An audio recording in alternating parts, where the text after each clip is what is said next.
Hello guys, ഇന്ന് നമ്മൾ വീട്ടിലുണ്ടാക്കിയ ഒരു തെങ്ങിൻ പൂക്കലാതി രഹിയാണ് കാണാൻ പോകുന്നത്. ഇത് നമ്മൾ ട്രഡീഷണൽ ആയിട്ടുള്ള ഒരു ആയുർവേദിക് രീതിയിലൊന്നുമല്ല ഉണ്ടാക്കാൻ പോകുന്നത്. നമ്മൾ പഴയ കാലത്ത് എങ്ങനെയാണോ വീടുകളിൽ ന്യൂട്രീഷ്യസ് ആയിട്ട് തയ്യാറാക്കിയിട്ടുണ്ടായിരുന്നത് അതേ രൂപത്തിലാണ് ഉണ്ടാക്കാൻ പോകുന്നത്. ഇത് നിങ്ങൾ ഒരുവിധം പേരും കേട്ടിട്ടുണ്ടാവും. പ്രസവശേഷം നമ്മൾ സംരക്ഷണത്തിൻ്റെ ഭാഗമായിട്ട് മെയിനായിട്ട് കൊടുക്കുന്ന ഒരു ലേഹിയാണിത്. അതിന് മാത്രമല്ല, നമ്മൾ ശരീരവേദന, അതുപോലെ തന്നെ ചെറുതായിട്ടുള്ള ക്ഷീണങ്ങൾ, നമ്മളെ ഇമ്മ്യൂണിറ്റി കൂട്ടുവാൻ വേണ്ടിയിട്ട്, അതുപോലെ തന്നെ നമ്മളെ സ്കിൻ ഹെൽത്ത് നന്നാവാൻ വേണ്ടിയിട്ട്, ഹോർമോൺ ബാലൻസിനൊക്കെ ഉപയോഗിക്കും. ഇതിനു വേണ്ടി നമ്മൾ ഏകദേശം ഒരു 5 തേങ്ങയോളാണ് എടുത്തിട്ടുണ്ടായിരുന്നത്.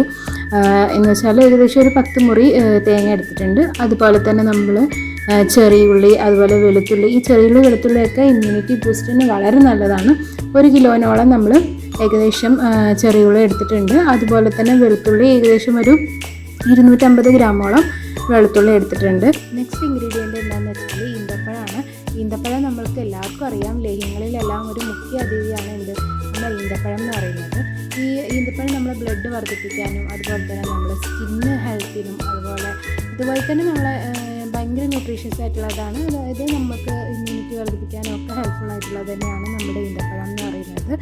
ഇനി നമ്മൾ എന്താ ചെയ്യേണ്ടതെന്ന് വെച്ചാൽ തേങ്ങാപ്പാൽ എടുക്കാൻ വേണ്ടിയിട്ട് നമ്മൾ സാധാരണയായിട്ട് ചെയ്യുന്നത് പോലെ തന്നെ ഒന്നില്ലെങ്കിൽ നിങ്ങൾക്ക് അമ്മിയിൽ തേങ്ങ അരച്ചിട്ട് കൈകൊണ്ട് പിഴിഞ്ഞെടുക്കാം. അതല്ലാന്നുണ്ടെങ്കിൽ നമ്മൾ മിക്സിയിലിട്ടിട്ട് നന്നായിട്ട് കുറച്ച് വെള്ളം ഒഴിച്ചിട്ട് നന്നായിട്ട് അരച്ചെടുക്കുക.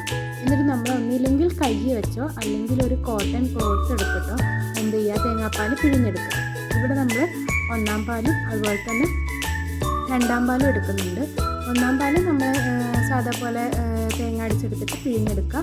എന്നിട്ട് ആ പിഴിഞ്ഞെടുത്ത തേങ്ങയിൽ കുറച്ചും കൂടി വെള്ളം ഒഴിച്ചിട്ട് പിഴിഞ്ഞെടുക്കുന്നതിന് നമ്മൾ 2-ാം പാലെന്ന് പറയുന്നത്. നമ്മൾ ചെറിയൊരു ചൂടിലാണ് നമ്മുടെ 1-ാം പാല് അതുപോലെ തന്നെ നമ്മുടെ 2-ാം പാല് പിഴിഞ്ഞെടുക്കുന്നതെന്നുണ്ടെന്നുണ്ടെങ്കിൽ നമുക്ക് പെട്ടെന്ന് തന്നെ അത് കിട്ടും.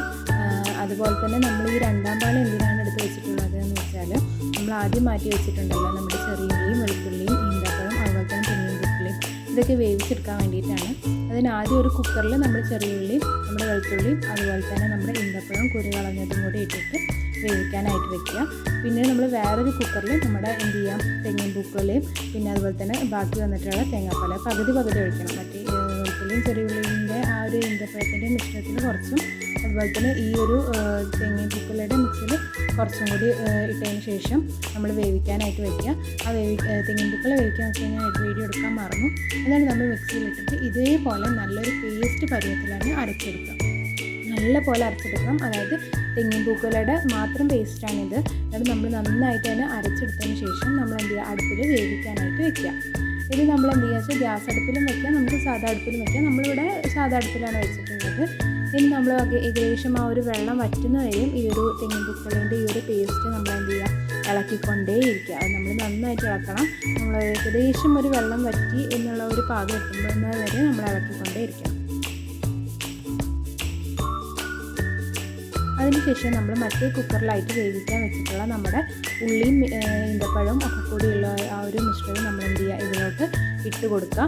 എന്നിട്ട് നമ്മൾ മറ്റേതുപോലെ തന്നെ നമ്മുടെ തെങ്ങിൻ പൂക്കിൽ ഇളക്കിയതുപോലെ തന്നെ നമ്മളിതും എന്ത് ചെയ്യുക, ഇളക്കിക്കൊണ്ടേയിരിക്കുക.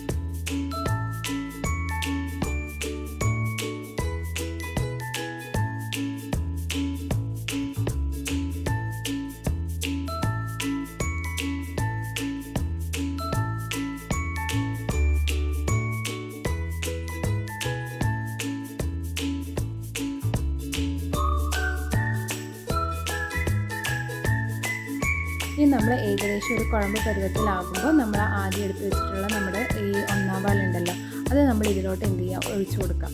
നമ്മൾ നല്ലതായിട്ടൊന്ന് ഇളക്കിയിട്ട് നമ്മൾ ഒഴിച്ചു കൊടുക്കാം. എന്നിട്ട് നമ്മൾ എന്ത് ചെയ്യുക, നമ്മുടെ ഈ ആദ്യത്തെ നമ്മൾ 2 മിശ്രിതങ്ങളും ഇളക്കിയ പോലെ തന്നെ നമ്മൾ എന്ത് ചെയ്യുക, ഇതും നന്നായിട്ട് തന്നെ ഇളക്കി കൊടുത്തുകൊണ്ടിരിക്കുക.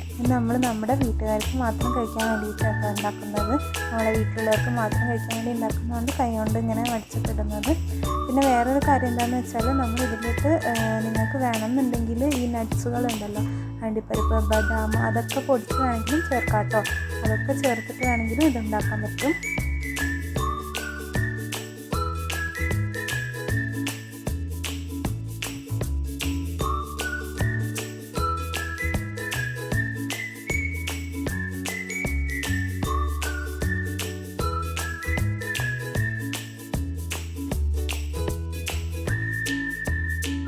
നമ്മളിതിങ്ങനെ കയ്യിൽ തുണി ചുറ്റിയിട്ട് വേണം ഇളക്കാൻ വേണ്ടിയിട്ട്.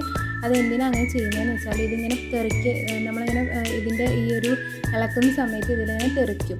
അപ്പോൾ അത് നമ്മളെ കയ്യിൽ കഴിഞ്ഞിട്ട് പൊള്ളാതിരിക്കാൻ വേണ്ടിയിട്ട് നമ്മൾ എന്ത് ചെയ്യുക, ഒന്ന് തുണി ചുറ്റിയിട്ട് വേണം നമ്മളിത് ഇളക്കി കൊടുക്കാനായിട്ട്.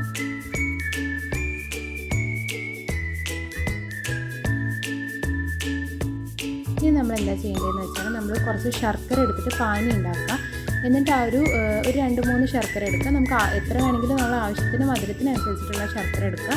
എന്നിട്ട് നമ്മൾ എന്ത് ചെയ്യുക, ഈ മിശ്രിതത്തിലോട്ട് നമ്മുടെ ആ ശർക്കര എന്ത് ചെയ്യുക, ഒഴിച്ചു കൊടുത്തിട്ട് നമ്മൾ സാധാ പോലെ നേരത്തെ ഇളക്കിക്കൊണ്ടിരുന്ന പോലെ തന്നെ വീണ്ടും ഇളക്കിക്കൊണ്ടേ ഇരിക്കും. നമ്മളിത് ഏകദേശം കൈ വിടാത്ത രീതിയിൽ തന്നെ നമ്മൾ ഇളക്കിക്കൊണ്ടേ ഇരിക്കണം, അല്ലെങ്കിൽ അടി പിടിക്കാനും ഭയങ്കരമായിട്ടുള്ള ചാൻസ് ഉണ്ട്. ഇനി ഇത് നമ്മളൊന്ന് കുറുകി വരാൻ വേണ്ടിയിട്ട് നിങ്ങൾക്ക് എന്ത് വേണമെങ്കിലും ഇടാം, അരിപ്പൊടിയോ എന്ത് വേണമെങ്കിലും ഇടാം. നമ്മളിവിടെ കുറച്ച് ഹെൽത്തി ആവാൻ വേണ്ടിയിട്ട് നമ്മൾ രാഗിപ്പൊടിയാണ് ഇട്ടിട്ടുള്ളത്.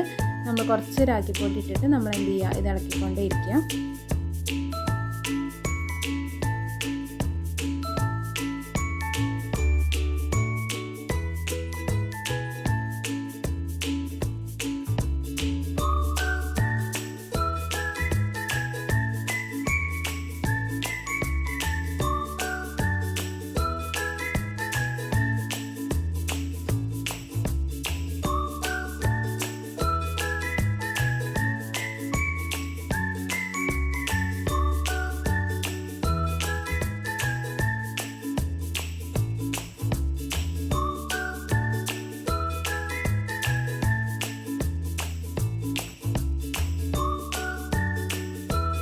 ഇനി അടുത്തതായിട്ട് നമ്മളിതിൽ ചേർക്കാൻ പോകുന്നത് എന്താ വെച്ചാൽ നെയ്യാണ്.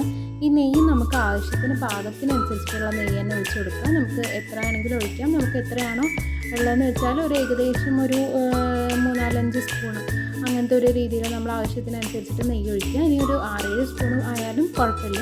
നമ്മൾ അതിനനുസരിച്ചിട്ട് എന്ത് ചെയ്യുക, നെയ്യ് ഒഴിച്ച് കൊടുത്തിട്ട് നമ്മൾ വീണ്ടും അതുപോലെ തന്നെ നമ്മൾ കൈവിടാതെ ഇളക്കിക്കൊണ്ടേ ഇരിക്കുക.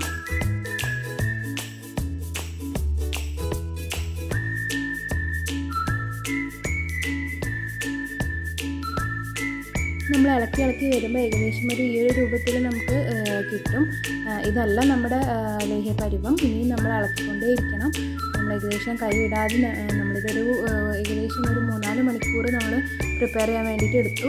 നമ്മളിത് ഇളക്കി അവസാനം നമ്മുടെ ഈ ഒരു ലേഹ്യ പരുവത്തിലായിട്ടുണ്ട്. നമ്മൾ ഇങ്ങനെ ഈ എണ്ണ ഇങ്ങനെ ഊറി വരണം. ഈ ഒരു ഊറി വരുന്നത് കാണുന്നത് വരെയും നമ്മൾ എന്ത് ചെയ്യണം, ഇളക്കിക്കൊണ്ടേ ഇരിക്കണം.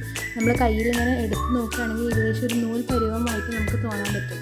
അങ്ങനത്തെ ഒരു രൂപത്തിൽ നമുക്ക് എന്ത് ചെയ്യാം, നമ്മൾ നന്നായിട്ട് ഇളക്കി കൊടുത്തിട്ട് നമ്മൾ എന്ത് ചെയ്യുക, ആ ഒരു രൂപത്തിലോട്ട് നമ്മൾ പ്രിപ്പയർ ചെയ്തെടുക്കുക. അപ്പോൾ നമ്മുടെ ഇവിടെ ലേഹ്യം നമ്മൾ പ്രിപ്പയർ ആയിട്ട് കഴിഞ്ഞിട്ടുണ്ട്. നമ്മൾ എന്താ ചെയ്യേണ്ടതെന്ന് വെച്ചാൽ ഇതേപോലെ തന്നെ നമ്മൾ എന്ത് ചെയ്യുക, അടച്ചു വയ്ക്കുക ചൂടാറാൻ വേണ്ടിയിട്ട്. നമ്മൾ പിറ്റേ ദിവസം നല്ല ചൂടാറിയതിന് ശേഷം മാത്രമാണ് തുറക്കാവൂ. നല്ലൊരു വലിയ പാത്രത്തിൽ അടച്ചു വയ്ക്കുക. എന്നിട്ട് നമ്മൾ എന്ത് ചെയ്യുക, ഈ ഒരു പാത്രത്തിലോട്ട് നിങ്ങൾക്ക് ഇഷ്ടമുള്ള പാത്രത്തിലോട്ട് മാറ്റാം. നമ്മൾ 1 സ്പൂൺ വീതം, 1 സ്പൂണോ 2 സ്പൂണോ കഴിക്കാം. 1 സ്പൂൺ വീതം കഴിച്ചാൽ തന്നെ നല്ല ബെനിഫിറ്റാണ്. നമ്മൾ ഏറ്റവും ബെറ്റർ ടൈം എന്ന് പറയുന്നത് നൈറ്റാണ്. നിങ്ങൾക്ക് എപ്പോൾ വേണമെങ്കിലും കഴിക്കാം. എന്തായാലും ഡെയിലി 1 സ്പൂൺ വീതം കഴിക്കാം. നമുക്ക് ഒരുപാട് ബെനിഫിറ്റുള്ള ഡെയിലിയാണ്. അപ്പോൾ ഓക്കെ, ബൈ.